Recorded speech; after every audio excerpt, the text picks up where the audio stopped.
Iran's Revolutionary Guard claims the days of anti-government protests are over. But as correspondent Rich Edson reports, the Trump administration is not finished calling for worldwide support for the uprisings.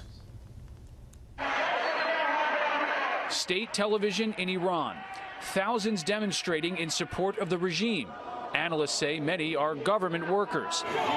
Iran's government insists it has defeated what it calls the sedition and that anti-government protests are under control.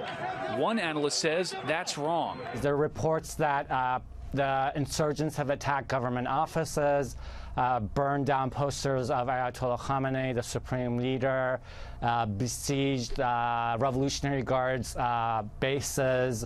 So there's a lot going on. And the Trump administration from the top is firmly siding with the protesters. President Trump tweeted this morning, quote, "Such respect for the people of Iran as they try to take back their corrupt government. You will see great support from the United States at the appropriate time." You now have a president who has spoken unequivocally on behalf of those people, said he stands with them. More than 20 are dead in anti-government protests in dozens of cities across Iran. They say they're demonstrating against a poor economy, government corruption, and Iran's expensive international agenda and proxy wars. State Department officials say they're monitoring the protests, preparing additional sanctions if Iran cracks down violently against the protesters. The State Department is also pushing for social media access in Iran, posting in Farsi on its Facebook page and Twitter feed messages of support. Analysts say these widespread protests appear to have surprised the regime, and they expect the instability to continue. The Iranian regime will not easily change. I don't think it could easily be overthrown. It is still quite strong.